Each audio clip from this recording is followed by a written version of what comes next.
तो आज से हम लोग शुरू करेंगे next chapter that is the chemical bonding. ठीक है, एनसीईआरटी खोलिए। Chemical bonding and molecular structure. Name of the chapter is chemical bonding and molecular structure.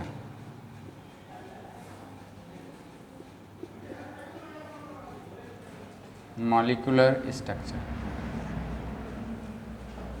This is the chapter number 4 of NCERT. सबसे पहले हम लोग समझेंगे कि इस चैप्टर के अंदर पढ़ने का क्या ऑब्जेक्टिव्स हैं। What are the different objectives to be study this chapter. So after study this chapter या this unit you will able to just see the NCERT. First point, to understand the Coastal-Lewis approach to chemical bonding. First point, Kossel and Lewis approach को समझेंगे कि आखिर इन्होंने chemical bonding को किस तरीके से एक्सप्लेन किया। Very important point. Then after explain the octet rule and its limitation. Then after draw the Lewis structure of simple molecules. यानी octet rule क्या है, इसके कुछ ड्रॉबैक्स हैं। हर जगह हम octet rule को अपना नहीं सकते। Up to the 10th class हम लोगों ने पढ़ा है कि octet rule यानी क्या है कि कोई भी एलिमेंट अपने आउटर मोस्ट सेल में आइदर 2 और 8 इलेक्ट्रॉन कंप्लीट करना चाहता है, लेकिन इसका क्या है, लिमिटेशन है। तो हर जगह हम ऑक्टेट रूल नहीं लगा पाएंगे, लेकिन कहाँ कहाँ पे इसको हम लोग यूज कर सकते हैं। तो we will use the draw the structure that is the Lewis dot structure. उसको मॉलिक्यूल के स्ट्रक्चर को ड्रॉ करने में हम लोग इसको यूज करेंगे। Then after will able to be explain the formation of different types of bonds. कितने टाइप्स के बॉन्ड होते हैं, तो ionic bond, covalent bond and coordinate bond.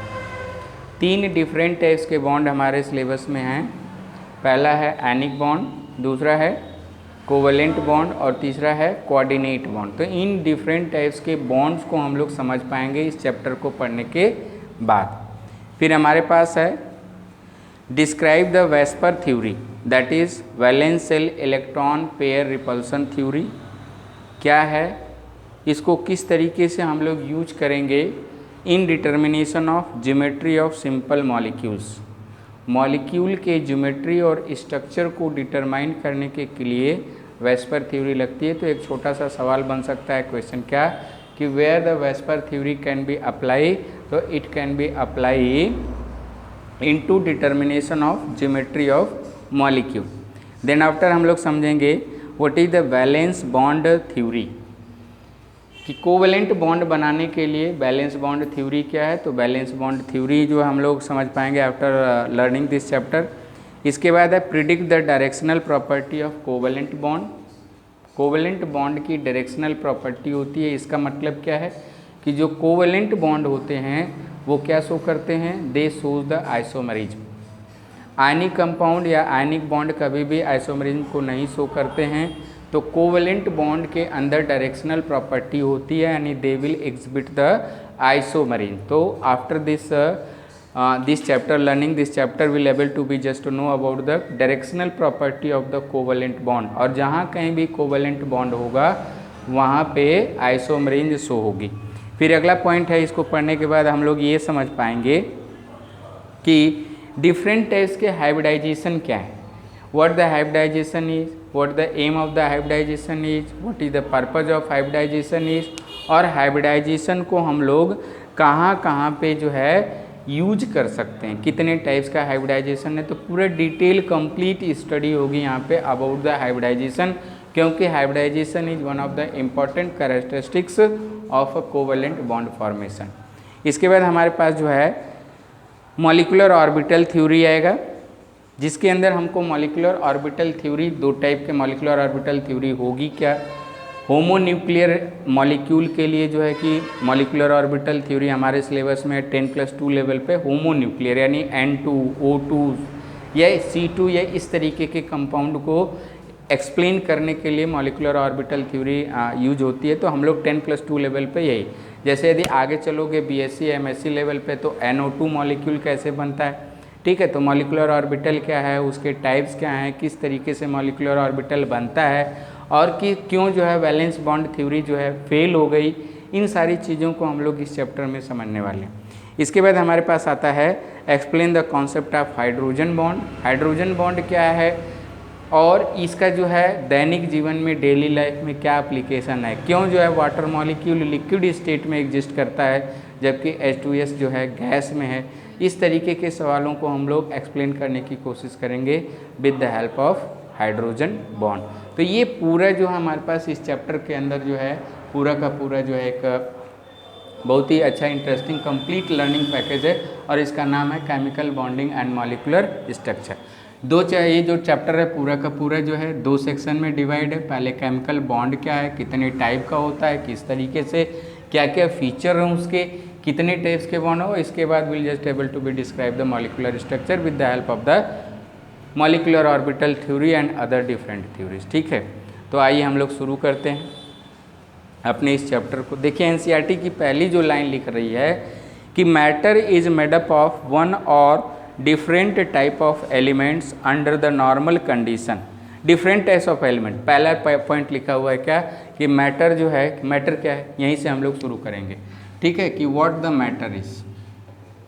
Matter क्या है, तो मैटर हम लोग 9th क्लास से पढ़ते चले आ रहे हैं कि यूनिवर्स का ऐसा सबस्टांस जो कि जिसके पास क्या हो, मास हो, क्या हो, मास हो, उसके पास वॉल्यूम हो, यानी that will have the capacity to occupy the space, और वो जो है EENTS सेंसरी ऑर्गन के द्वारा इसको हम लोग क्या कर सकते हैं, फील कर सकते हैं।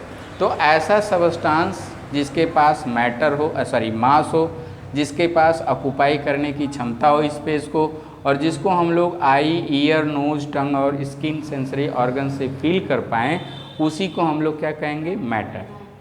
पहला पॉइंट। दूसरा पॉइंट हमको याद रखना है कि ये जो मैटर जो बना होता है इसका कॉन्स्टिट्यूएंट क्या है, what the constituent of the matter, constituents क्या हैं। तो व्हाट द मैटर के कॉन्स्टिट्यूएंट क्या हैं, तो मैटर या तो बना होगा एटम से, या तो मिल करके बना होगा मॉलिक्यूल से, या तो मिल करके बना होगा किससे, आयन से। या तो ये एटम से मिलके बना होगा, ये तो मॉलिक्यूल से मिलकर के बना होगा, या तो फिर आयन से मिलकर के बना होगा, ठीक है। अब तक के जो 3 चैप्टर हम लोग पढ़े हैं, पहला चैप्टर क्या था, बेसिक कॉन्सेप्ट इन केमिस्ट्री। तो केमिस्ट्री के अंदर जो बेसिक जो है ABCD जो लैंग्वेज की, एटम क्या है, मॉलिक्यूल क्या है, मॉलिक्यूलर फार्मूला क्या है, एम्पिरिकल फार्मूला क्या है, लॉज ऑफ मास एक्शन या केमिकल कॉम्बिनेशन क्या है, इन सारी चीज़ों को, बेसिक चीज़ को हम लोगों ने पढ़ा था। दूसरे चैप्टर में हमारे पास था क्या कि स्ट्रक्चर ऑफ एटम, यानी बेसिक जो मैटर का देखेंगे यहाँ पे, तो मैटर का जो बेसिक कंपोनेंट है वो क्या है, एटम। तो आखिर एटम क्या है, उसका इंटरनल स्ट्रक्चर एटम का कैसा होता है। इसके बाद उस इंटरनल स्ट्रक्चर को एक्सप्लेन करने के लिए डिफरेंट साइंटिस्ट ने अपने डिफरेंट व्यूज़ दिए, आइडिया दिए, जिसको कि हम लोग एटॉमिक मॉडल के टर्म में जानते हैं। एटॉमिक मॉडल में पहला एटॉमिक मॉडल हमने थॉमसन एटॉमिक मॉडल पढ़ा था, इसके बाद रदरफोर्ड एटॉमिक मॉडल पढ़ा था, फिर इसके बाद बोर्स एटॉमिक मॉडल पढ़ा था, इसके बाद क्वांटम थ्योरी मैकेनिकल मॉडल पढ़ा था, क्वांटम मैकेनिकल मॉडल। कहीं न कहीं हर एक मॉडल में कुछ न कुछ कमियां थीं, जिसको 1 बाय 1 डिफरेंट साइंटिस्टों ने उसको क्या किया, एक्सप्लोर किया। और आज की हमारी जो नॉलेज है अबाउट द मैटर, वो है मॉडर्न फिजिक्स के बेस पे quantum mechanical model of atom के बेस। तो हम लोगों ने सेकेंड चैप्टर में पूरे डिटेल से इंटरनल स्ट्रक्चर ऑफ मैटर को समझा कि एक्चुअली में उस एटम के अंदर होता क्या है। इसके बाद थर्ड चैप्टर में हम लोगों ने पढ़ा क्या, that is the periodic classification of element. साथ साथ में हमने ये पढ़ा कि उन बेसिक एटम्स की या एलिमेंट की क्या प्रॉपर्टी हो सकती है। Physical as well as the chemical. यदि हम फिजिकल प्रॉपर्टी की बात करें in case of the atom, तो वहाँ पे हम लोगों ने पढ़ा कि एटम की साइज होती है, एटम की क्या होगी, साइज होगी। उस साइज के बेस पे जो है एटम के अंदर जो है इलेक्ट्रॉन लूज और गेन करने की प्रॉपर्टी होगी, जिसको कि हम लोगों ने आयनाइजेशन इंथैल्पी क्वांटिटेटिव स्टडी किया। इलेक्ट्रॉन लूज करने की टेंडेंसी को जो है हम लोग आयनाइजेशन एनर्जी से जो है मेजर किए। साथ साथ में इलेक्ट्रॉन गेन करने की टेंडेंसी को हम लोगों ने इलेक्ट्रॉन गेन इंथैल्पी के टर्म पे मेजर किए, और ये जानने की कोशिश की है कि आखिर इन डिफरेंट प्रॉपर्टीज़ को अफेक्ट करने वाले कौन से ऐसे कारक हैं, कौन से ऐसे फैक्टर्स हैं। इसके बाद हम लोगों ने पढ़ा था कि इलेक्ट्रोनेगेटिविटी क्या होती है, और इसके बाद जो है कि पीरियोडिक क्लासिफिकेशन के बेस पे हम लोगों ने देखा कि केमिकल प्रॉपर्टी में एक्चुअली में वैलेंसी क्या है, ऑक्सीडेशन स्टेट क्या है, एट्सेट्रा एट्सेट्रा। बोलो बात समझ में आई। लेकिन अब इस चैप्टर के अंदर हम लोग ये जानने की कोशिश करेंगे कि आखिर एटम तो है। देखिए एनसीईआरटी की लाइन क्या कह रही है कि मैटर जो है एटम से मिलकर के बना हुआ है, लेकिन ये जो एटम है बहुत सारे ऐसे एटम हैं जो कि इंडिपेंडेंट स्टेट में नहीं रह सकते, एक्सेप्ट नोबल एलिमेंट। सो ये नहीं, एक्सेप्ट नोबल एलिमेंट इन्वर्स के अंदर जो भी एटम है वो इंडिपेंडेंट स्टेट में नहीं रह सकते। तो आखिर क्या ऐसा कारण है कि एटम इंडिपेंडेंट स्टेट में नहीं रह सकते, इस चीज़ को हम लोग इस चैप्टर में समझेंगे। और यदि एटम आपस में इंडिपेंडेंट नहीं रह सकते, यानी एटम आपस में क्या होते हैं, कंबाइन होते हैं, तो एटम्स आपस में कंबाइन होकर के किसका निर्माण करेंगे, they will form the molecule. Atoms आपस में कंबाइन होकर के किसका निर्माण करते हैं, मॉलिक्यूल का। तो इस चैप्टर के अंदर हम लोग ये जानने की कोशिश करेंगे कि आखिर एटम इंडिपेंडेंट स्टेट में क्यों नहीं रह सकता, या कोई एलिमेंट जो है इंडिपेंडेंट स्टेट में है तो फिर वो क्यों है। यदि वो इंडिपेंडेंट स्टेट में नहीं रहता है तो क्या बनाता है, मॉलिक्यूल। तो कैसे मॉलिक्यूल बनाता है, इन सारी प्रकार के क्वेश्चंस को will try to be understand into this chapter. तो एनसीईआरटी क्या बोलती है कि under normal condition no other element exist an independent atom in the nature except noble gases. Noble गैसों को छोड़ करके कोई ऐसा एटम नहीं है जो कि इंडिपेंडेंट स्टेट में रह सके। तो ये पूरा दुनिया का नियम है। क्या नियम है कि इसीलिए कहावत बन गई क्या कि अकेला चना भाड़ नहीं फोड़ता। This is the chemistry. What the chemistry is कि कोई भी, जब एटम अकेला नहीं रह सकता तो हमारी और आपकी क्या औकात है, what we have the ability to be live independently. यानी हर कोई कहीं ना कहीं किसी से क्या है, अटैच है, एसोसिएटेड है, जुड़ा हुआ है। तो सिमिलरली इसी कॉन्सेप्ट को हम लोगों को केमिस्ट्री में समझना है यहाँ पे। However, a group of atom is found to be exist together as per one species having character। अब ये बड़ा इंपॉर्टेंट लाइन लिखी हुई है क्या कि एटम कंबाइन होकर के क्या बनाता है, मॉलिक्यूल बनाता है। अब देखना बहुत ध्यान से कि एटम की प्रॉपर्टी क्या है, अलग है। एटम्स आपस में कंबाइन होकर के it is forming the molecule, it is forming the molecule. लेकिन याद रखना है कि इस कॉम्बिनेशन के दौरान, ड्यूरिंग द कॉम्बिनेशन, मॉलिक्यूल की प्रॉपर्टी क्या होगी, डिफरेंट होगी। किससे, एटम की प्रॉपर्टी से। एटम की प्रॉपर्टी, एक इम्पॉर्टेंट पॉइंट और यहाँ समझना है। अब देखिएगा वन बाय वन। यदि हम एटम के अंदर थोड़ा सा झांक के देखें पहले वाले चैप्टर से, तो इस एटम के अंदर क्या है, इलेक्ट्रॉन है, इस एटम के अंदर क्या है, प्रोटॉन है, और इस एटम के अंदर क्या है, न्यूट्रॉन है। These are the fundamental particles. Electron की प्रॉपर्टी डिफरेंट है प्रोटॉन की प्रॉपर्टी से, प्रोटॉन की प्रॉपर्टी डिफरेंट है इलेक्ट्रॉन की प्रॉपर्टी से। लेकिन ये तीनों पार्टिकल या बहुत सेवरल सब एटॉमिक पार्टिकल्स को भी यदि हम कंसीडर कर लें तो ये बहुत सारे पार्टिकल आपस में कंबाइन होकर के किसका निर्माण करते हैं, एटम का।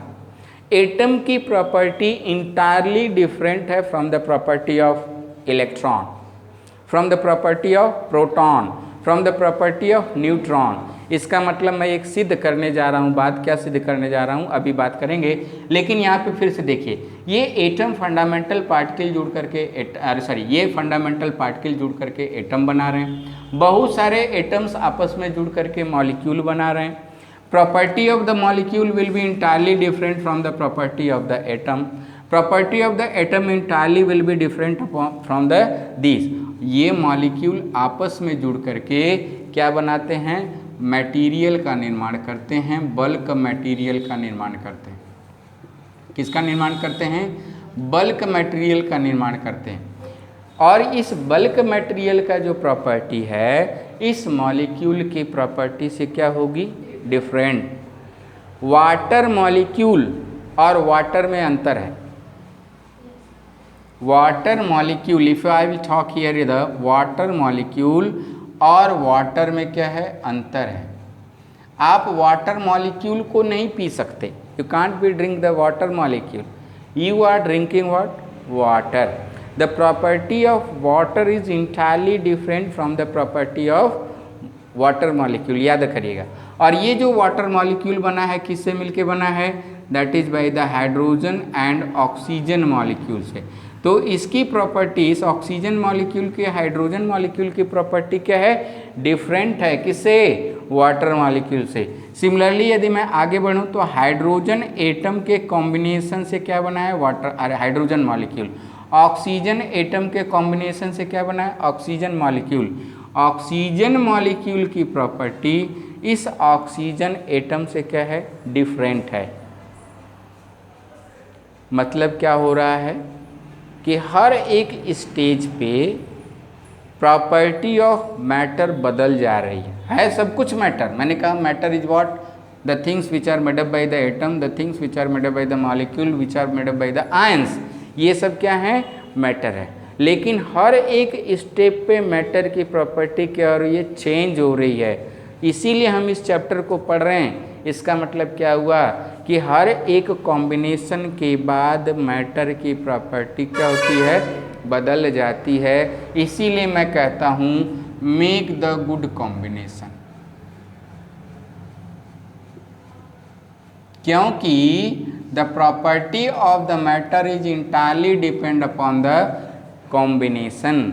हमेशा अपनी फ्रेंडशिप बढ़िया रखिए, कॉम्बिनेशन बढ़िया रखिए, ताकि उससे डिफरेंट टाइप की यदि हम चोर के साथ जुड़े रहेंगे तो हमारी प्रॉपर्टी उस कॉम्बिनेशन के बाद एक नई प्रॉपर्टी डेवलप होगी, तो वो वैसी ही प्रॉपर्टी। यदि हम किसी जो है बिजनेसमैन के साथ जुड़े हैं तो हमारी प्रॉपर्टी डिफरेंट टाइप की होगी as compare to the previous combination. इसीलिए किसी ने किसी कबीर ने, शायद कबीरदास ने किसने कहा कि आप जो है संबंधों पे विश्वास रखिए। यही वो कि जो होती है ना, जो बूंद होती है वाटर, जो सीप में गिरती है तो मोती बन जाती है, और यदि किसी जहरीले सांप के मुंह में गिरेगी तो विष बन जाती है। यानी all the things are depend upon the combination, that's why this chapter is very important. बात समझ में आती? तो इस पूरे इंटायरली चैप्टर के अंदर हम लोग समझेंगे क्या, will learn about the utility of the combination, will learn about how the combination occurs at the different level. लेकिन यहाँ डिफरेंट लेवल में बस हमारा एक लेवल रिस्ट्रिक्टेड होगा, वो क्या है, एटम्स का कॉम्बिनेशन। इसके बाद एक अगला चैप्टर आएगा, that is the state of matter. उसके अंदर हम पढ़ेंगे क्या, मॉलिक्यूलर लेवल से कॉम्बिनेशन होकर के कैसे ये फिजिकल स्टेट को डिफाइन करता है। मैटर में, मटेरियल में, एटम में, मॉलिक्यूल में, फंडामेंटल पार्टिकल में, सबके प्रॉपर्टी में क्या है, डिफरेंस है। जैसे ये जुड़ते हैं तो उनकी प्रॉपर्टी क्या हो जाती है, बदल जाती है। तो एक सवाल आया क्या, वो कह रहा है, जैसे इसको नोट करने के बाद थोड़ा सा इसको नोट कर लीजिए, फिर आगे बढ़ते हैं। बल्क मटेरियल, बल्क का मतलब होता है ढेर सारा, जिसको हम नेकेड आई से आसानी से देख पाएँ, that is called as the bulk. Bulk in the sense what, bulk transport, bulk transport, या इस तरीके से बल्क का मतलब होता है क्या, ढेर सारा, जिसको कि हम माइक्रोस्कोपिक यानी जिसको कि नेकेड आई से हम लोग देख पाएंगे। तो थोड़ा सा इसको नोट करें फिर आगे बढ़ते हैं। इतना नोट करिए, क्या नोट करना है, इस पूरे इससे ये समझ में आता है कि property of the matter depend upon the combination.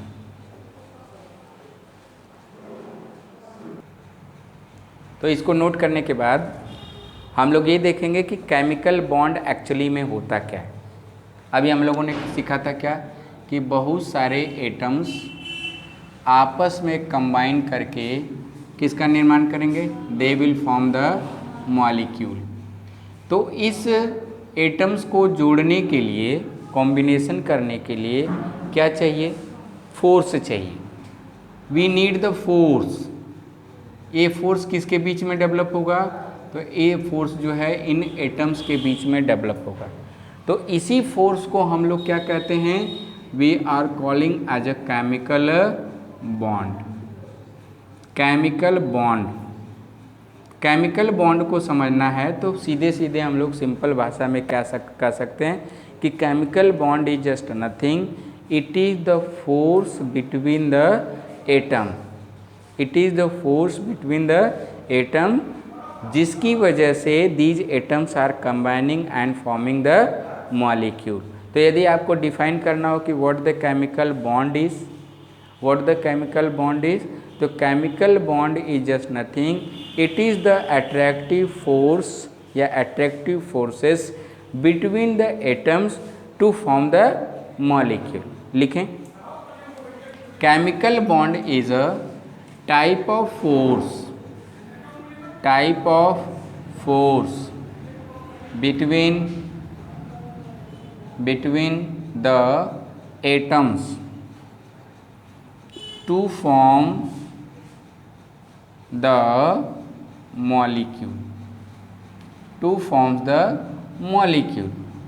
Atoms के बीच में लगने वाले फोर्स को हम लोग क्या कहेंगे, it is called as the chemical bond. It is called as the chemical bond. और इसी केमिकल बॉन्ड को एक्सप्लेन करने के लिए हमारे पास क्या हैं, डिफरेंट थ्योरीज हैं। इन्हीं केमिकल बॉन्ड को एक्सप्लेन करें, क्यों एटम कंबाइन करता है, कैसे एटम कंबाइन करता है, इन सारी चीज़ों को, रीजन को, कॉज को, रिजल्ट को एक्सप्लेन करने के लिए हमारे पास क्या है, डिफरेंट साइंटिस्टों ने डिफरेंट थ्योरी दी। तो सबसे पहले हम लोग को जो 10+2 लेवल में जो समझना है थ्योरी को, उन थ्योरीज को 1 बाय 1 पहले नोट कर लेते हैं। पहला थ्योरी कौन सा है, कोसल एंड लीविस अप्रोच या Kossel and Lewis theory. Kossel and Lewis approach या कोसल एंड लीविस थ्योरी पहला है। एक साथ पहले देख लीजिए, इसके बाद जो है आप जो है लिख लीजिए, कोसल एंड लीविस अप्रोच। दूसरा हमारे पास जो है इसके अंदर जो थ्योरी आएगा वो है वेस्पर थ्योरी।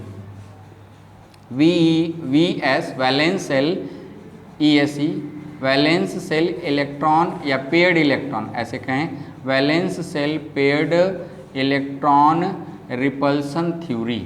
पूरा फुल फॉर्म है, इसको डिटेल में हम लोग पढ़ेंगे आगे चल करके। तो वेस्पर थ्योरी।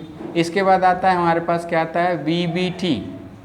क्या आएगा, VBT। VBT का फुल फॉर्म क्या है, valence bond theory. Valence bond theory.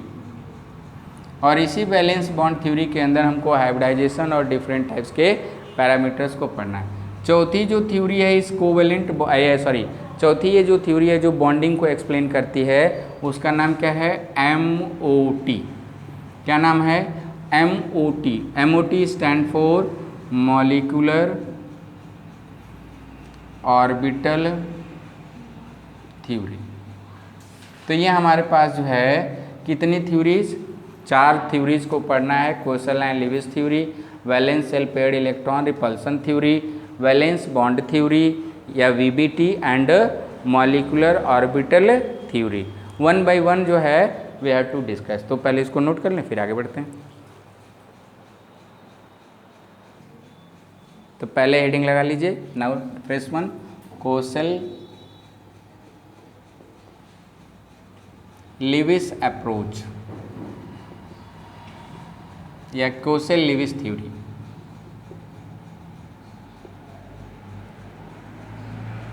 पहले इसको समझते हैं। फर्स्ट अंडरस्टैंड ये दो अलग अलग डिफरेंट साइंटिस्ट थे, कोसल अलग थे, लिविस अलग थे। इन दोनों ने इंडिपेंडेंटली काम किया, दे हैव वर्कड इंडिपेंडेंटली। तो first word we have to be just understand कि इन्होंने इंडिपेंडेंटली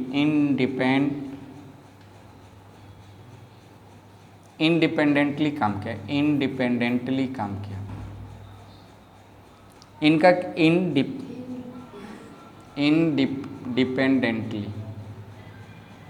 ठीक है, इंडिपेंडेंटली काम किया। इनका किसी से कोई कनेक्शन, अभी गलत है क्या,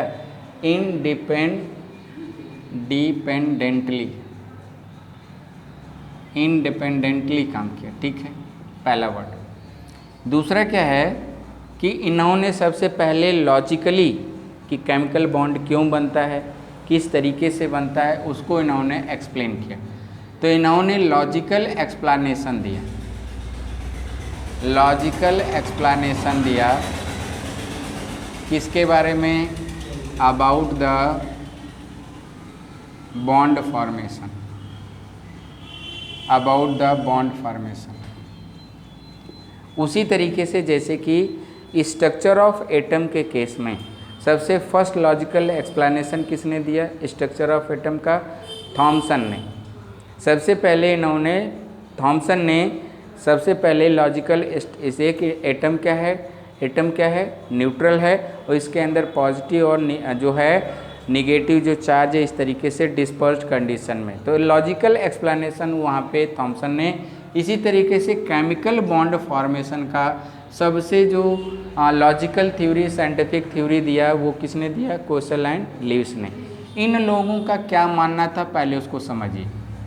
इन्होंने कहा कि हमारे इस यूनिवर्स में दो ही टाइप्स के एटम्स हैं, दो ही टाइप्स के एटम हैं। एक ऐसा एटम है जो कि स्टेबल है, नॉन रिएक्टिव है, क्या है, नॉन रिएक्टिव है, यानी कि वो क्या है, इनर्ट है, वो क्या है, इनर्ट है। और दूसरे टाइप का जो है वो रिएक्टिव है, वो रिएक्टिव, वो रिएक्शन करता है। इस कैटेगरी में इन्होंने कहा कि जो नोबल गैसेस हैं। अब इन लोगों ने क्या कहा, ये फाइंड आउट करने की कोशिश की, रिसर्च करने की कोशिश की कि आखिर जो नोबल गैसेस हैं जैसे कि helium, neon, argon, krypton, xenon and radon, ये जो इनर्ट गैसेस हैं आखिर ये रिएक्शन क्यों नहीं करती हैं। तो इन्होंने क्या एक्सप्लेनेशन दिया कि इनके आउटर मोस्ट सेल में 8 इलेक्ट्रॉन होते हैं, 8 electrons are present there into the outer most shell of these inert gases. Exception है, मैंने पहले भी, हम लोग पहले वाले चैप्टर में कहे कि इस ब्रह्मांड की जो शुरुआत हुई है हाइड्रोजन और हीलियम जो कि एक्सेप्शनल एलिमेंट, बोले बात समझ में आती। तो यहाँ से जो है इन इनर्ट, इन्होंने रिसर्च करके ये जानने की कोशिश की कि आखिर ये इनर्ट क्यों हैं, ये क्यों रिएक्शन नहीं करते हैं, आखिर ये क्यों स्टेबल हैं। तो इन्होंने कहा कि इस इनर्ट गैस, नोबल गैसेस में आउटर मोस्ट सेल में 8 इलेक्ट्रॉन होते हैं, आउटर मोस्ट सेल में क्या है, 8 इलेक्ट्रॉन होते हैं। और यदि 8 इलेक्ट्रॉन हैं तो इसी को इन्होंने कहा कि ये केर्नल है। क्या है, केर्नल है। केर्नल क्या है, 8 इलेक्ट्रॉन यानी 8 इलेक्ट्रॉन्स कंटेनिंग सेल को क्या बोला गया, केर्नल। कॉन्सेप्ट समझ में आया। इनका कहना था कि यदि किसी भी एलिमेंट के अंदर 8 electron, if 8 electrons are there into the outer most shell, so that 8 electron containing cell will called as kernel and that will stable, that will stable। इनकी हाइपोथेसिस थी, इनका अप्रोच था कि if the 8 electrons will be present there into the outermost cell of the any atom, that will be the stable। Rest जितने भी reactive element थे इसी 8 electron वाले कर्नल को अचीव करना चाहते हैं। इनका अप्रोच कहना था क्या कि कोई भी यूनिवर्स का कोई भी एलिमेंट यदि 8 इलेक्ट्रॉन रखता है आउटर मोस्ट सेल में तो that will be the stable. Rest जितने भी अनस्टेबल रिएक्टिव एलिमेंट हैं Why they are reactive? Why? Because they want to be achieve the kernel like structure. They want to be achieve the kernel like structure, यानी वो अपने outer cell में 8 electron रखना चाहते हैं, पूरा करना चाहते हैं। ये थ्योरी, ये कॉन्सेप्ट था किसका? लिविस एंड कोसेल का। और इसीलिए फॉर एग्जांपल यदि हम बात करें, जैसे फॉर एग्जांपल हम बात करते हैं किसका, जैसे मान लीजिए क्या, सोडियम का atomic number how much it is, that is 11। तो मैं कहूँगा इसका इलेक्ट्रॉनिक कॉन्फ़िगरेशन 2, 8 एंड 1। ये देखिए, ये केर्नल है। आउटर सेल जहाँ तक 8 इलेक्ट्रॉन होंगे वो सारे के सारे क्या हो जाएंगे? केर्नल कहे जाएंगे। रेस्ट ये जो क्या करेगा? Sodium. So this sodium atom try to be achieve this kernel like structure by losing the 1 electron. इसका मतलब क्या है कि आखिर ये केमिकल बॉन्ड बनता ही क्यों है? तो केमिकल बॉन्ड बनता है किस लिए? To achieve the kernel like structure. और कैसे बनेगा? या तो वो इलेक्ट्रॉन को लूज कर दे, या तो वो गेन कर दे, या तो फिर शेयर करे। कॉन्सेप्ट समझ में आ रहा है? If will take the example of the chlorine का atomic number 17, this will be 2, 8 and 7। अब बताइए, यहाँ तक केर्नल है यहाँ तक केर्नल है, तो क्या ये एक इलेक्ट्रॉन लेकर के केर्नल लाइक स्ट्रक्चर को अचीव कर सकता है? जी सर। तो इन्होंने क्या कहा कि कोई भी एटम यदि कंबाइन करता है तो क्यों करता है? To achieve the kernel like structure. और कैसे करेगा? आइदर बाय लूजिंग, गेनिंग और शेयरिंग द इलेक्ट्रॉन। ठीक है, तो यहाँ पे हम लोग इसको लिख लीजिए, इसके बाद आगे बढ़ते हैं।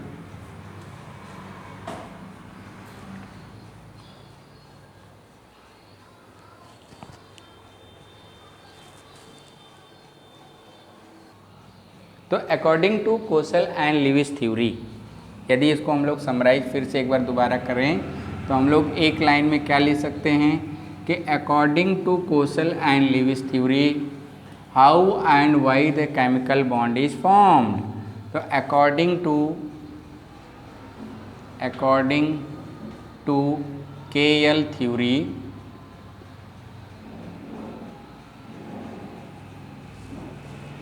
every unstable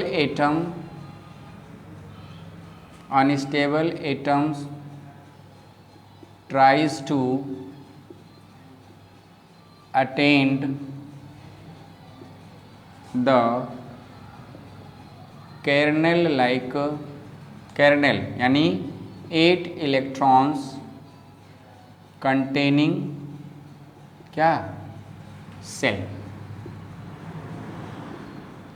Every unstable atom tries to attain the kernel-like structure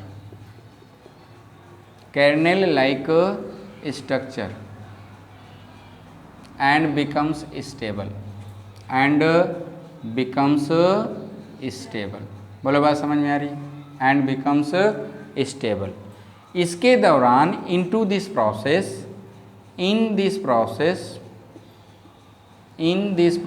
which process? To get the stability process. In this process what the atom may do? Either it loses the electron, either will gain the electron, or either will share the electron. If atom will lose the electron, so it will acquire the positive charge. If atom will gain the electron, then it will acquire the negative charge, and if will share the electron, then no charge will develop।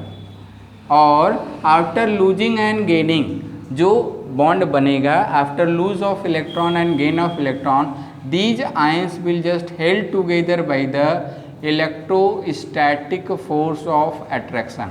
I will write down in a short form ESF, electrostatic force of attraction. और इसी electrostatic force of attraction के द्वारा बने हुए bond को हम लोग क्या कहते हैं? We are calling it is a ionic bond. Similarly यदि इलेक्ट्रॉनों की शेयरिंग हो रही है तो इन केस में क्या होगा, no charge will develop and इन इस इलेक्ट्रॉनों के शेयरिंग से भी एक फोर्स ऑफ अट्रैक्शन डेवलप हो जाएगा, एक फोर्स ऑफ अट्रैक्शन एटम के बीच में डेवलप हो जाएगा और इसी फोर्स ऑफ अट्रैक्शन को हम लोग क्या बोलते हैं, कोवैलेंट बॉन्ड। क्या बोलेंगे, कोवैलेंट बॉन्ड। तो एग्जैक्टली हमारे जो जेहन में है साइंटिस्टों के अनुसार, क्वेसल एंड लिविस के अनुसार कितने टाइप के बॉन्ड होंगे, तो there will be the 2 types of bond, one is the ionic bond and another is the covalent bond. What the coordinate bond is, later on we'll discuss about कि coordinate bond एक special type का क्या है, covalent bond है, एक special type का क्या है, इलेक्ट्रोवेलेंट बॉन्ड है। यानी कि कोऑर्डिनेट बॉन्ड नहीं प्योरली कोवेलेंट है और न ही प्योरली आयनिक है, उनकी जो प्रॉपर्टी है that will lies between the ionic and covalent. तो इससे हम लोग ये समझ पाएंगे क्या कि कोई भी एटम जो है इस प्रोसेस में इलेक्ट्रॉन को लूज करेगा, गेन करेगा या फिर शेयर करेगा। लूजिंग का एग्जांपल हमने देख लिया क्या, सोडियम का कितना atomic number, 11 is there, atomic number is 11। तो यदि ये 11 है तो केर्नेल लाइक स्ट्रक्चर प्राप्त करने के लिए 1 इलेक्ट्रॉन क्या कर देगा, लूज कर देगा। गेन ऑफ इलेक्ट्रॉन के लिए हम लोगों ने देख लिया chlorine, that is 287। To be achieve the kernel like structure what it will do, it will just gain the 1 electron. यदि हम शेयरिंग की बात करें, जैसे फॉर एग्जांपल यदि मैं हाइड्रोजन की बात करता हूँ तो हाइड्रोजन के आउटर मोस्ट शेल में कितने इलेक्ट्रॉन, 1 इलेक्ट्रॉन। दूसरे हाइड्रोजन के आउटर मोस्ट शेल में कितने इलेक्ट्रॉन, 1। यदि ये 1 इलेक्ट्रॉनों की क्या कर ले, शेयरिंग कर ले, तो इस तरीके से क्वेसल एंड लिविस वाली जो थ्योरी है वो क्या हो जाती है, प्रूफ हो जाती है कि हर कोई एटम जो है 8 इलेक्ट्रॉन पूरा करना चाहता है, लेकिन यहाँ पे हाइड्रोजन क्या है, एक्सेप्शन है। जैसे यदि हम दूसरे किसी एटम की बात करें, जैसे कि ऑक्सीजन है, ऑक्सीजन के आउटर मोस्ट शेल में कितने electron, 6 electrons are there in the outer most shell of the oxygen. Similarly oxygen का दूसरा एटम, उसके भी आउटर मोस्ट शेल में कितने electron, there will be the 6 electron. यदि इसको कहीं से 2 इलेक्ट्रॉन मिल जाए तो ये केर्नेल लाइक स्ट्रक्चर बना लेगा, इसको यदि कहीं से 2 इलेक्ट्रॉन मिल जाए तो ये केर्नेल लाइक स्ट्रक्चर बना लेगा। इसलिए इन्होंने क्या किया, समझौता कर लिया कि हम आपस में क्या करेंगे, will make the share of 2 electron from each, और इस तरीके से बन गया क्या, ऑक्सीजन का मॉलिक्यूल। इस तरीके से क्या हो गया, इसका भी कंप्लीट केर्नेल हो गया 2 4 6 8 और इसका भी कंप्लीट केर्नेल हो गया क्या, 2 4 6 8 लाइक दैट, 2 4 6 8 2 4 6 8। और इस तरीके से हम लोग क्वेसल एंड लिविस थ्योरी को सपोर्ट कर सकते हैं, समझ सकते हैं कि उन्होंने क्या कहा कि केर्नेल लाइक स्ट्रक्चर को अचीव करने के लिए इलेक्ट्रॉन या तो लूज किए जाएंगे या तो गेन किए जाएंगे या तो एटम के द्वारा शेयर किए जाएंगे। ठीक है, कल हम लोग इसके बाद बात करेंगे कि लिविस डॉट स्ट्रक्चर कैसे बनाया जाता है और इसके बाद ये मॉलिक्यूल का फॉर्म है Lewis dot structure of atom और लिविस स्ट्रक्चर या Lewis dot structure of molecule. कल का ये टॉपिक रहेगा। ठीक है, तो इतना नोट कर लीजिए आज के लिए। Thank you.